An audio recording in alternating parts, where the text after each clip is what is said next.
And God said, "Let there be The light." Lord says, "Let my people go." I am the way and the truth and the life. No one comes to the Father except through me.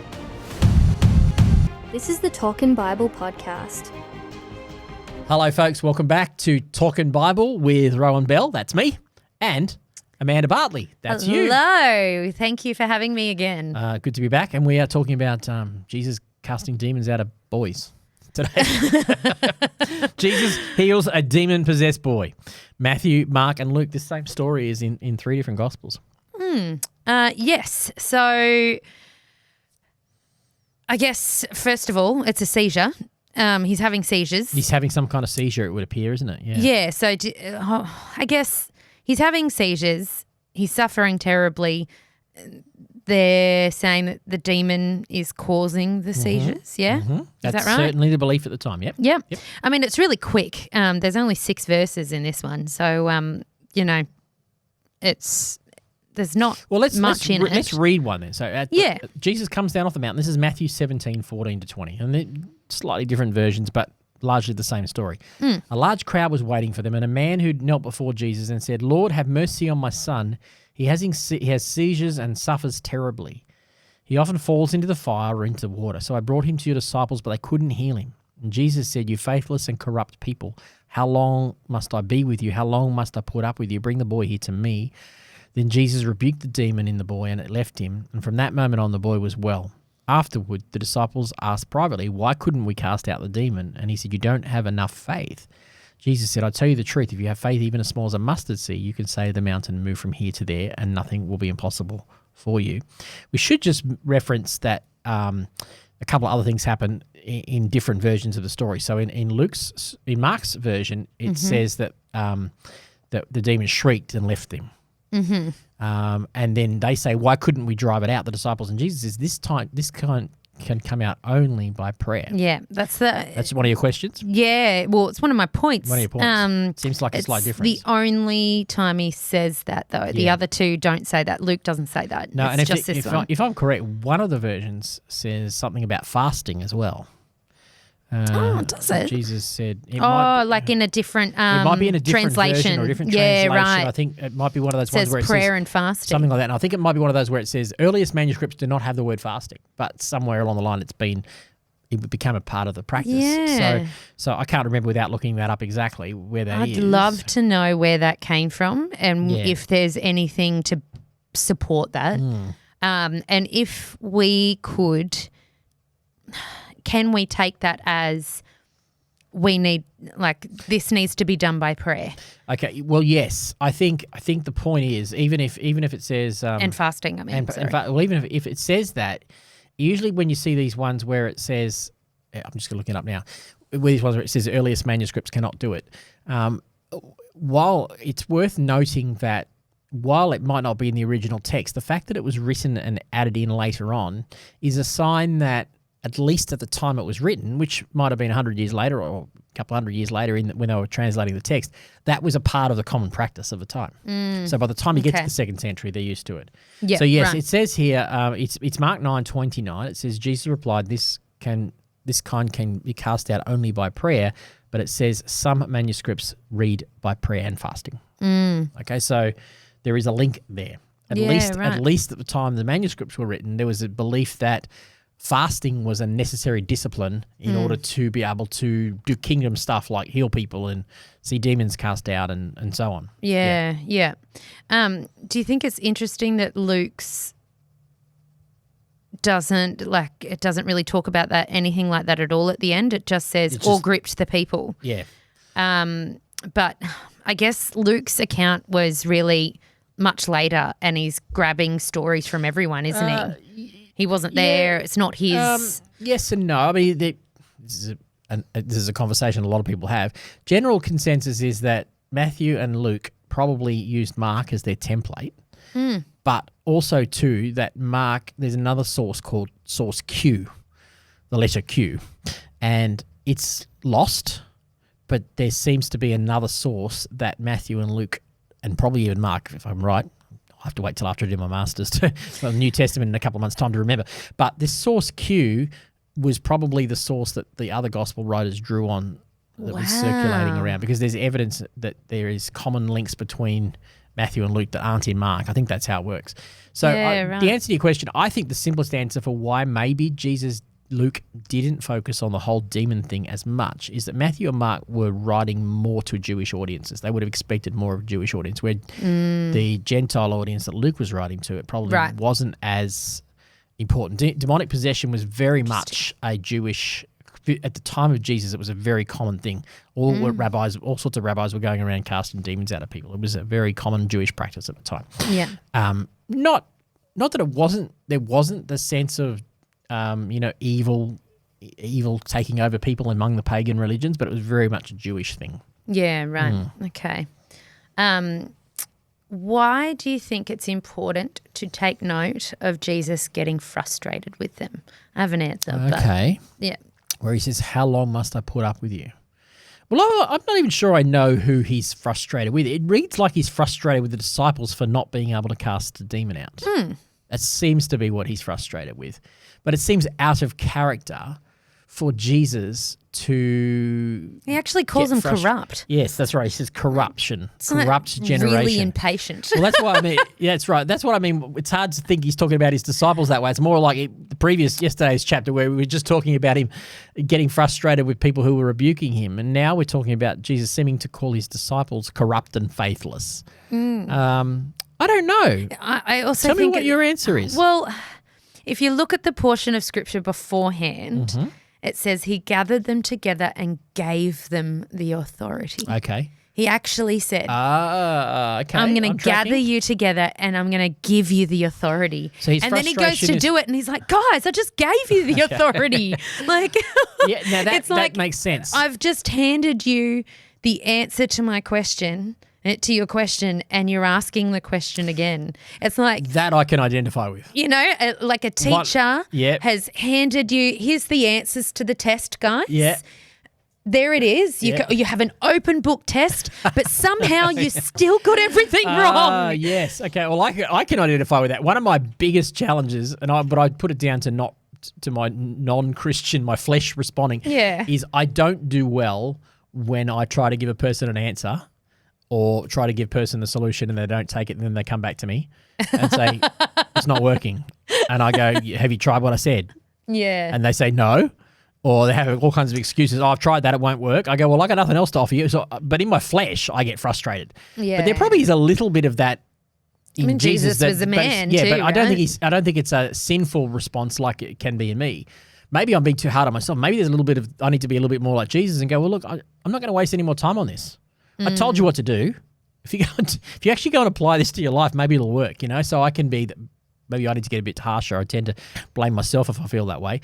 But no, you're right. Maybe that's it. Jesus is just giving them the authority and then not fully experiencing what he's given them. There's more. There's more. Okay, tell me more. So the day before, the transfigurations just happened. Right. That's just up on the mountain. So even though only a couple of them went up, they could. I think it says that they could all see what was going on. No, only Peter, James, and John, only up on the mountain. So they could only see them. Okay, right. No one else knew what was happening. But surely they came back and told them, right? Yeah, well, it seems like the story seems to indicate this is the first thing that happens when they come down off the mountain. Although you don't really know because Jesus did warn them on the way down the mountain, don't tell anyone what you've seen here.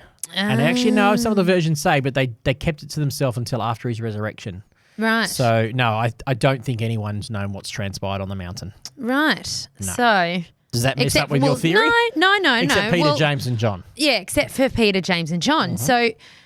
I just wrote here, do you think the transfiguration that happened the day before had anything to do with them not feeling worthy? Think about it. They've literally just seen the most amazing thing happen. Like, if you haven't read the transfiguration story, go back and have a quick read. It's not that long, but basically he turns this white golden glow. Yeah. It's like something out of a sci-fi movie, and God's voice booms out of the clouds and says, "This is my son, listen to him." Yeah, exactly. So one, he could be frustrated because he knows that 3 of them have been told by God, a booming voice. They've literally heard the audible voice of God. Just to look at some structure here, though. It says, at the foot of the mountain, this is why it's good to read it in that context. Yeah. At the foot of the mountain, a large crowd was waiting for them. Who's the them? Yeah. Jesus, Peter, James, and John. Yeah. A man knelt before Jesus and said, Lord, have mercy on my son. It's the other disciples that were left Peter, behind. James, and John. Yeah, it's the ones. It's the rest of them. Peter, James, and John haven't seen it yet. Thank you. Mind you, that would, if I'm Peter, James, and John, it'd be very easy after what I've just seen on the mountain to be full of pride and go, "You're stupid." If you knew what we saw on the mountain, you wouldn't have this problem. You would have cast these. So that would have potentially fed some cynicism in them. They would have been guilty of a different kind of sin. Yeah. But there's a sense definitely. No, the Transfiguration's the day before. Oh. No, well, presumably the night before, and they've just come off the mountain the next morning. Okay, that's the way it reads. There you go. All Gospels say when they returned to the other disciples, they saw the crowd. So they've come down off the mountain. They've had a conversation with Jesus, and this is the very next thing that's happened is this boy who's having seizures comes before Jesus. Yeah. Oh, this poor little boy. Absolutely. Oh, my heart breaks for him. Yeah, exactly. But at the same time, it's like, look, he's healed. Yeah, Jesus did a miracle. Yeah, it's pretty and like this large crowd has all seen this miracle. Yep, that's right. Right after the Transfiguration story. Yep. So it's pretty cool. Cool. One thing I do love about the story that Mark's gospel picks up on is the heart of the Father. It's a classic pattern of faith here. He says, Jesus, there's a bit more elaboration in Mark's gospel. How long has this been happening? Well, since he was a boy. He often gets thrown into the fire, etc. Yeah. And he says, I've been trying everything. He says, Jesus, if you can do anything, please do it. Yeah. And Jesus responds, says, what do you mean, if I can? He can put your spin on that if I can. If I can. I remember the old Don Francisco song. It says, if you can do anything. He says, if I can, he pondered, you ask me if I can. Everything is possible if there's faith inside a man. And I think Jesus is trying to graciously say to this father, hey, this has got more to do with your faith than it's got to do with my ability. I can do anything. Yeah. What is your faith at? And I love the response of Jesus and the man, because the man doesn't have to then suddenly go, yes, you're right, Jesus, I repent. He goes, yeah, I want to believe. Help me overcome my unbelief. I love that part. Help me overcome my unbelief. So this is the acknowledgement that even the faith that we need to believe in miracles, to believe God is going to work in our life or in our kid, in this case, in our kids' lives that are going through tough times, like this father was, the father's heart here, he was able to access the gift of faith. He says, Lord, I want to believe, but I recognize that left to my own devices, I'm going to come up short, but please grant me your faith, because faith is a gift. Yeah. So Jesus responds to that kind of prayer. He doesn't necessarily, he's open with prayers that go, I want to believe, help me with my unbelief. This is hard right now, Lord. If I'm honest, I'm really finding it hard to believe you and trust you, because the circumstances I'm seeing seem to be the opposite, but I want to believe. That's often just enough for Jesus. So it's interesting that it's mentioned in 3 Gospels, so Matthew, Mark and Luke, and they're all a little bit different, right? Are. So Matthew talks about faith. The end of Mark says that it's through prayer. Through prayer, yep. And Luke, it talks about how they're all amazed and in awe and wonder of his glory and grace. 3 slightly different differences. Right? Yeah, different ends. 3 different ends, but 3 different things that are all equal. Well, maybe not equally, but all as important, right? Yep. So when we are praying about these sorts of things, about healing, when we're praying for healing, have faith. It is done through prayer and or fasting. Yes. And fasting, or maybe not fasting, question mark. Luke, where it says that they're all amazed, in awe and wonder, and still putting him on the throne. It's not us. It's not us. It's him. Yeah.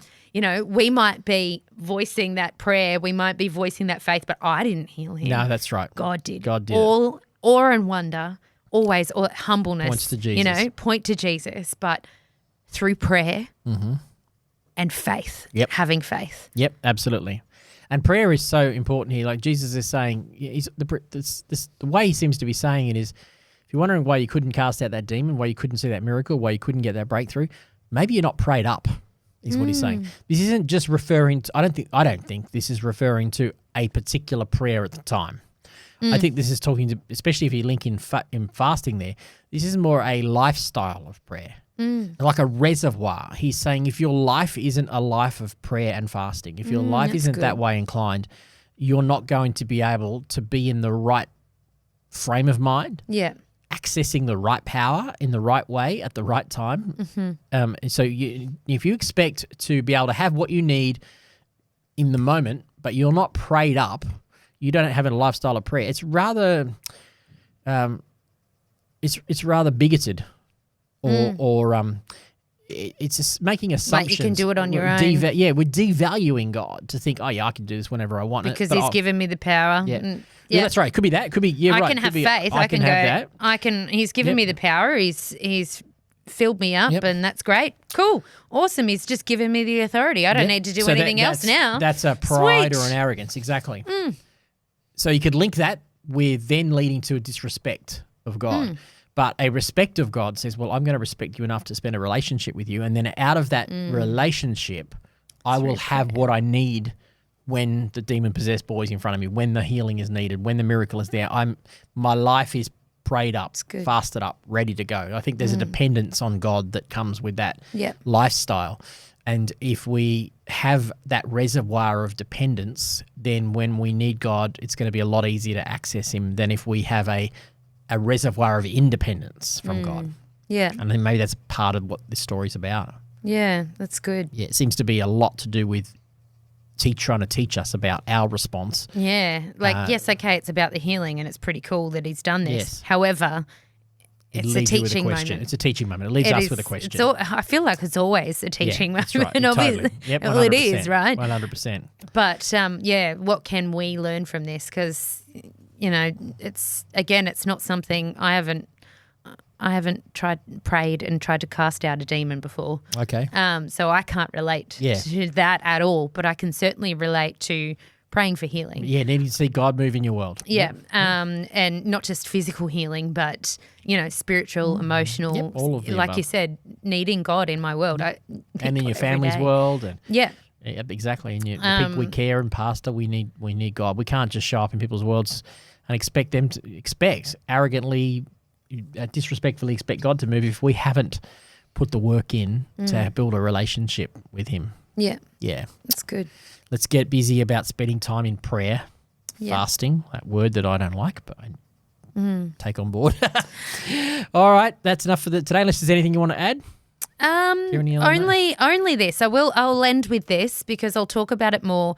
So for you guys, it will be in I think it's probably like 2 months. 2 months. Yeah. 2 months. But there is try and record something another passage where Jesus talks about moving mountains. So in the Matthew passage just now, we've talked about how he says faith as small as a mustard seed can move a mountain. So much later on, he talks about moving mountains again. Yep. And it's a common refrain that Jesus used. Yeah, common. It is common. And I just, I actually ended up with these two weeks completely by fluke. Both had mountain movers in them. Yeah, and I just thought there's quite a lot of stuff that we've talked about in these passages that we're talking about in the July one. So it's the week of July 28th, I think. Yeah, I think it is, yep. And I just, I was excited about that. That's good. That's often how it works. Yeah. A number of times this year I've sat down and go, I didn't plan that, but the topics have gone in the same direction. Yeah, but I said it in my message a couple of weeks ago. Every single time I get given something to talk about or Jesus does a number on me. The Holy Spirit does a number on me, and I learn so much just by getting into the Word. That should be how it is. Don't just pray up, word up. Yeah, word up. Word up is indeed the case. Yep. Word up. Word up, folks. I like it. Let's be worded up. You're preaching my language now. I like to word up. All right. See you guys. See you tomorrow. Talk to you tomorrow.